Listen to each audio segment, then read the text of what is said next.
Hi guys, and welcome to another episode of the podcast. As you can see, if you're watching this, I am in a new different environment.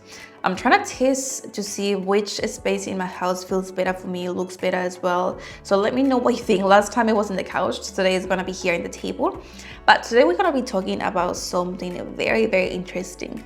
This is a topic that I discussed with my group last week. Every single week we have group calls where we talk about a specific topic related to mindset, nutrition, or training, because I feel like those three go together. Like, you cannot have a good nutrition if you don't have a good understanding of how our mindset works. You cannot have or get amazing results if your training is rubbish. So I think all those things go together, and mindset is something that me personally I'm so passionate about. And today it's gonna be exactly about that. Today we're gonna be talking about behavior changes and how we can change some patterns, how we can change some things to help us reach the goal that we want to reach. Whether you want to have a healthy lifestyle, whether you want to lose body fat, whether you want to gain muscle mass, changing those behaviors that are not helping you with those goals, it's going to be the thing that is going to help you achieve those goals. And if you know me, something that I always tell you guys is that I don't like restriction. I don't like removing things. I don't like being too restrictive, because this is something that I've done for so many years when I started with my own fitness journey. It's something that so many of my clients have done before they join my program. And I know that being too restrictive with things or removing things too soon, it just doesn't work. It never works. And it's always the same story. You do something, you remove something, you're too strict, and then you go back to square one, and it's a cycle that never ends. And I don't want that for you guys. I want you to start making changes. I want you to start working on that foundation, start having that strong foundation, that solid foundation that is going to help you reach the goals that you want to reach. So I'm going to start by talking more about what behavior changes actually means. Then I'm going to tell you the different types of cravings that we all have. You may have every single type of cravings, or you may have maybe just one of them. And I'm also going to give you a few tips at the end to help you change those behaviors and to help you be more aware of what you're doing, so you can start reaching those goals. You can start losing that body fat, and also you can start having a better relationship with food, because it's all about that relationship. Relationships are everything, and the relationship that we have with food is just as important as any relationship that we have with our partners, our family, our friends, our colleagues. It's very, very important. So let's get started by talking about behavior changes. So what does it actually mean? What am I talking about when I say behavior changes? So behavior changes is when we are consciously changing a pattern. When we consciously make that decision to change a specific pattern. For example, if you are someone who snacks every single day after your dinner, you feel like you need to have that chocolate every single time. You don't know why, but you just know that you just finished dinner, you need to go and have that chocolate. And maybe this is a pattern that you want to change. So for you to change this, you have to consciously know that this is something that you want to change. You have to consciously know that this is a behavior that is not helping you reach that goal. You have to be motivated to change that, and you have to be consistent to make that change. Because there's no point of you wanting to change that and not doing anything about it, or maybe doing every now and then but not really being consistent with the effort that you put into this. So once we are aware of the changes that we want to make, once we have that motivation, and once we are consistent with things that we're doing, then we're going to be able to change that behavior. In this example, we're going to change that snacking behavior after dinner every single day to something else that is going to help us reach our fat loss goal. But in order for this to work, like if you truly want to change that pattern, you have to believe that whatever you're doing, whatever technique or techniques you are using to help you change this, you have to believe that that technique is going to work, or that technique is going to help you with that. Because if you don't believe this, trust me, it's going to be almost impossible for you to change that behavior. Let me give you another example. For example, if you are someone who, when every time you eat, you are not able to listen to your hunger cues, or you don't know how to listen to your hunger cues, to your fullness cues anymore. Your body tells you to stop, but you don't listen to those cues, and you just keep going. You keep eating and eating and eating and eating, and then you feel bloated. You feel like you're about to explode. And this feels like a behavior or a pattern that it happens to you every single day, or maybe every single weekend. And you are tired and sick of this, and you want to do something about it. You come to me and I tell you, okay, I want you to start eating a little bit slower so you can pay more attention to what you're doing, and you can listen to your body a little bit better. If you believe that by you eating slower, you're gonna be able to change this pattern, then this is gonna work. And with time and work, obviously, we're gonna be able to change that. But if you don't believe that eating slow is gonna help you, then it's not gonna help you because you're not believing that. And it's the exact same thing when I tell you guys, if you have that goal that you wanna achieve, if you believe in yourself, and if you believe that you can make it happen, you will make it happen. It doesn't matter how long it takes. It doesn't matter if you fail 20 times, 30 times, you will achieve that goal. Why? Simply because you are believing in yourself. So it's gonna be the exact same thing here. If you believe in the techniques or the things that we're doing to help you change that, you're gonna change that. If you don't, nothing's gonna happen. So remember, behavior changes means changing a particular pattern, being aware, motivated, and consistent, and also believing that the technique you're about to apply, that you're gonna use to help you change that, is gonna work. So now let's talk about the different types of snacking. And the reason why I'm talking about specifically about snacking, because this is usually the main thing that holds you back from reaching that goal, holds you back from losing that weight, or getting the results that you want. Maybe you're fine with your meals, you're able to stick to your meal plan, but you always find yourself snacking here and there, and you don't really realize how many calories you're adding to your day or to your week by the amount of snacks you're adding to your day to day. So let's discuss about the 4 different types, because there are 4 different types of snacking. Maybe you have one of them, maybe you have 2 of them, maybe you have all of them. So when I tell you the different types of snacking, I really want you to pay attention and see which ones you can identify with. But I want you to be kind to yourself, okay? I don't want you to judge yourself. I don't want you to tell yourself like, oh my gosh, I'm such a failure because I have all of these snacking patterns. I don't want that. I just want you to be aware of what's going on so we can make that change, okay? So number 1, it's emotional snacking. So this is probably the most common one. Emotional snacking is whenever we use food as our main coping mechanism to help us deal with different types of emotions. When you're feeling stressed, when you're feeling anxious, when you're feeling concerned, worried about something, maybe you had an argument, so you're feeling angry, maybe you're very happy because you passed all your exams, whatever emotion you're feeling, you use food to help you deal with that. Let's just say you just had an argument with your partner, you feel extremely angry, you feel extremely upset, and all you want to do is go and have the ice cream because you know that having the ice cream is going to help you feel much better. So you go to the fridge, you have that ice cream, chocolate ice cream, the one that I love, you have that ice cream, and then you feel good when you have the ice cream. But then after a few maybe minutes or maybe a little bit later, you feel guilty and you feel disappointed because you're like, oh, why did I have that ice cream? Like I didn't need that ice cream. I just had it to make me feel better because it was your coping mechanism.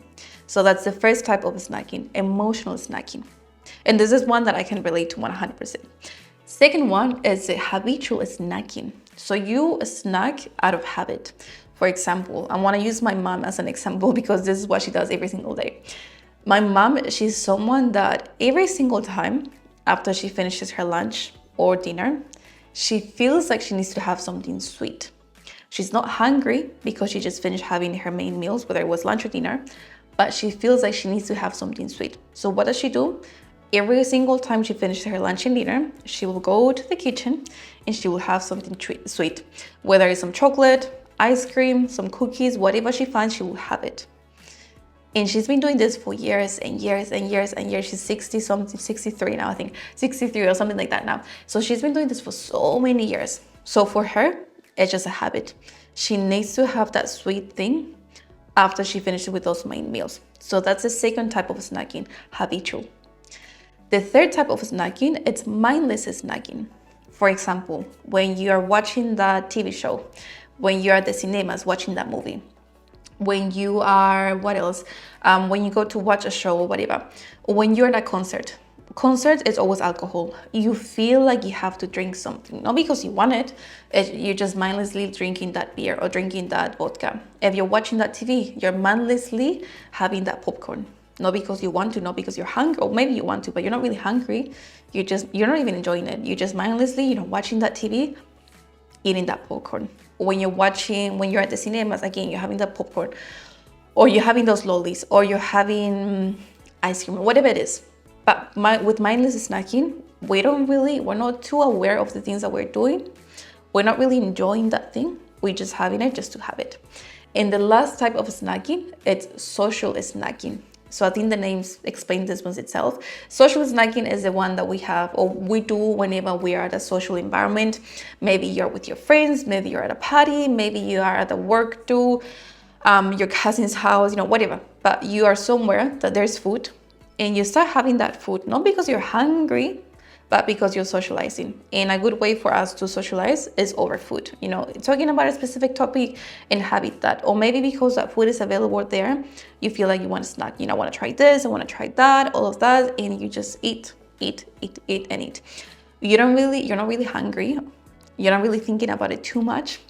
You're just socializing, and you're just using food to help you socialize.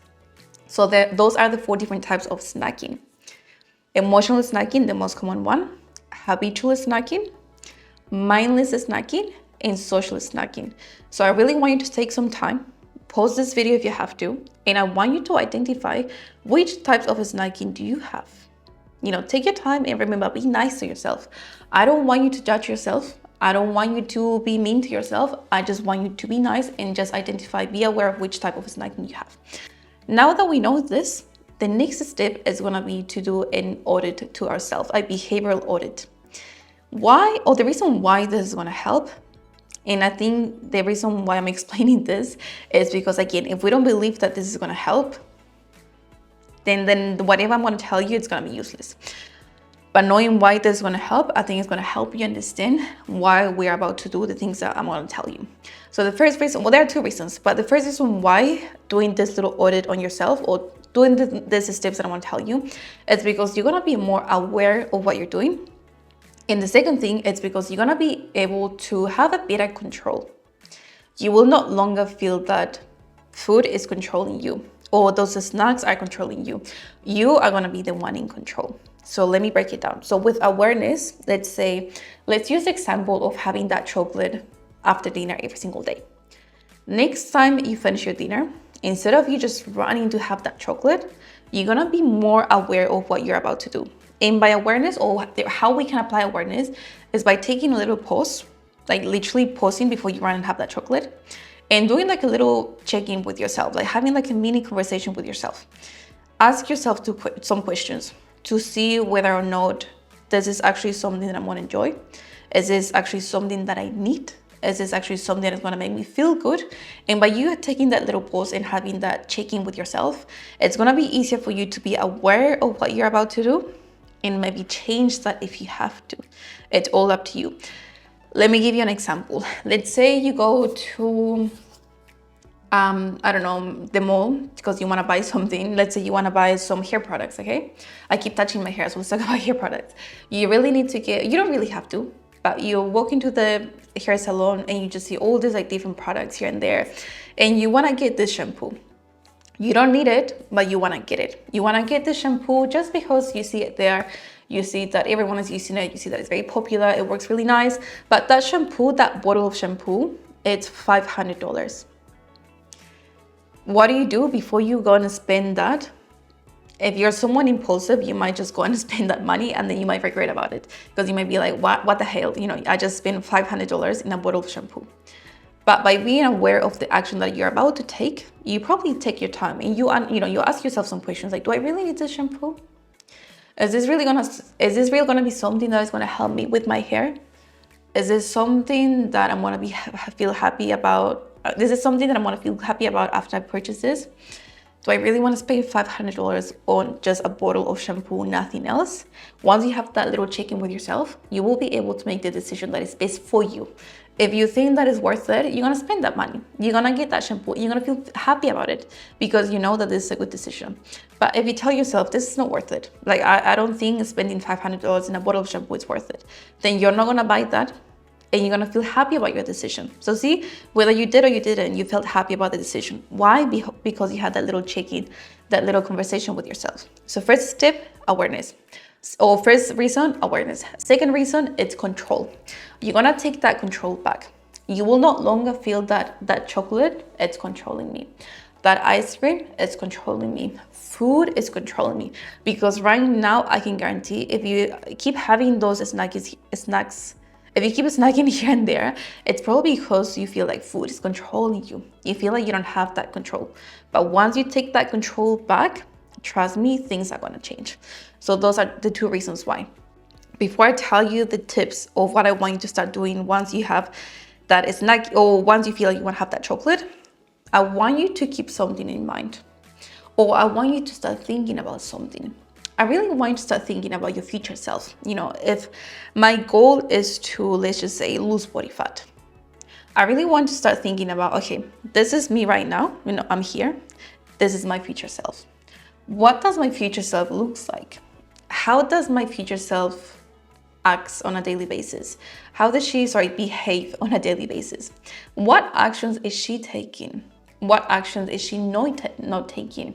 Because once you're able to identify your future self, once you're more aware of the person you want to become and the person you want to be, it's going to be much easier to make the decisions based on your future self, because you are going to start acting like that future self, and you're going to start becoming that future self. You know, that future self is still yourself, but it's a better and an improved version of yourself. So always keep that in mind. What will my future self do? If she was here right now, she just finished having that dinner, she's not really hungry, she's just feeling upset or stressed because she had a really busy day at work, what will she do? Will she have that chocolate, or will she take some time to reflect and she will change that behavior with something else? Maybe she will go for a walk, maybe she will read some books, you know, whatever it is that you think your future self is going to do. Try to keep that in mind. Okay, so now that we know those things, let me tell you the tips that I want you to start applying right now, but only if you believe in this, of course, to help you with those behaviors, to help you change those patterns. I want to keep using the example of the chocolate, okay, after dinner, because we already used this for the whole podcast and I think it's going to make more sense. The first thing is that I want you to pause. So tip number one is to take a pause. So let's just say I just finished having my dinner and I really feel like having that chocolate. Before I run into the kitchen, I want to take a pause. Okay, take that little pause and then ask yourself, Dani, what will my future self do in this case right now? Will she have that chocolate? Or will she have something else? Or will she just do something else? What will she do? So now that I know what my future self will do, the second thing I want you to ask yourself is this worth it right now? Like, is this chocolate that I have in front of me or that I'm about to have, is this really worth it? You know, am I really gonna be or feel happy after I have this chocolate? And am I really gonna enjoy this chocolate? Do I wanna have this chocolate because I truly wanna taste the chocolate? Or am I gonna have, or do I wanna have this chocolate just because I'm doing it out of habit? Just because it's one of those days that I'm feeling extremely stressed and I'm using food as my coping mechanism to help me feel better. So two types of snacking types right here, habitual and emotional habit. Once you take this pause and once you ask those questions to yourself, then you're gonna be able to make a decision that is best for you. And whatever decision you make, I want you to feel happy with that decision, because there's no point of you deciding to have that chocolate and then you have it and then you feel guilty about it. It's gonna be the same cycle and we don't want that. We wanna change that. So let's say that you decide not to have that chocolate. Great. I know that I don't wanna have that chocolate. It was just me being, using this as my coping mechanism because I had a stressful day. Okay, instead of having that chocolate, what is something I can do? Should I go for a walk? Should I talk to my partner? Should I write on my journal? You know, whatever it is, change that with another habit. So you can replace that action with a different action. And slowly with time, you're gonna be able to stop having that chocolate and do the different action from now on. But let's say you decide to have that chocolate. When you have it, instead of you having that whole block of chocolate, because you already know that if you start with one piece, then you go to 2 pieces, 3 pieces, 4 pieces, and then the whole block, and then you feel guilty about it. I want you to take that chocolate. I don't want you to restrict yourself. I want you to take it, but instead of you having the whole thing, I want you to take only maybe 3 pieces or even 4 pieces. And I want you to cut those chocolate, those squares, those blocks into little pieces. That way, when you're having that chocolate, because I do want you to have it, you can truly enjoy that chocolate, taste every single bite, taste every single flavor, really take your time to enjoy that chocolate. And I want you to stop when you had enough. I don't want you to feel like you need to have the whole 4 pieces of chocolate, or the whole thing. I want you to stop when you had enough, and I want you to stop when your body tells you to stop. And you're probably thinking like, come on, Danny, like, what if my body doesn't tell me to stop? It will, trust me. Maybe not the first few times, but the more you do it, the easier it's gonna be for you to start listening or paying more attention to your body, to what your body is telling you, and stop when you have to stop. And with time, you're gonna go from having a whole block of chocolate to maybe just half, and then maybe only 12 squares, I don't know, and then maybe 4 squares, and then nothing, and then change to something else. But again, just remember that it's gonna take time. You're not gonna go from having the whole block to having nothing at all.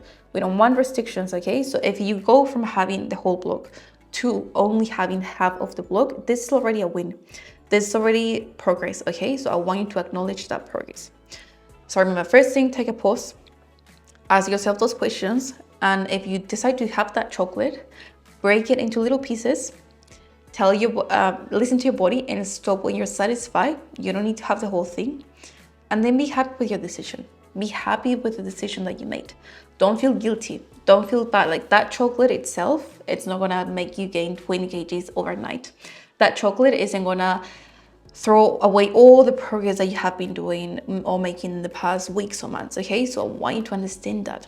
Once we start doing this every single time, it's just gonna get easier. It's gonna get easier, it's gonna get easier, it's gonna get easier, and it's gonna get better, and then you're gonna feel better. And you're also gonna feel that you have a better relationship with food. Try this, apply this, and I really want you to tell me how it goes, I want you to test and try all different things, and I want you to tell me your experience doing these tips, applying these tips that I just told you. And once again, you have to be patient, you have to be motivated, you have to be aware, and you have to be willing to do the work every single time. If you try to apply these tips today or maybe tomorrow and you feel like it didn't go as planned, it's okay, you try again tomorrow. If tomorrow doesn't go as planned, it's okay, you try again the next day, and you keep trying and trying and trying and trying. Just promise me that you won't give up. And promise yourself, not really me, because it's not really gonna affect me too much, but it will affect you. It's gonna affect your life. It's gonna affect and change your life so much. So promise yourself that you're gonna keep trying. Promise yourself that you're not gonna give up. And also promise yourself that you're gonna start having a better relationship with food. We're gonna stop labeling food as good or bad. We're gonna stop labeling food as healthy and unhealthy. And we're just gonna see food as it is, just food. Nothing else. We need to stop with the labels. We need to stop with the restrictions, and we need to start cultivating this healthier relationship with food. And again, it's going to be something that's going to take time. So please be patient. And I really want to say thank you for listening to the whole podcast. I really hope that these tips can help you. And I really hope that slowly we can change those patterns and we can change that behavior so we can start reaching the goals that we want to reach. Spoke about what behavior changes actually means. I told you guys the different types of snacking, and I gave you a few tips that are gonna help you with this. If you enjoyed this episode, please don't forget to share it on your social media and tag me at Daniela Del Carpio. Until next time, and as I always say, don't ever stop believing in yourself. Ciao.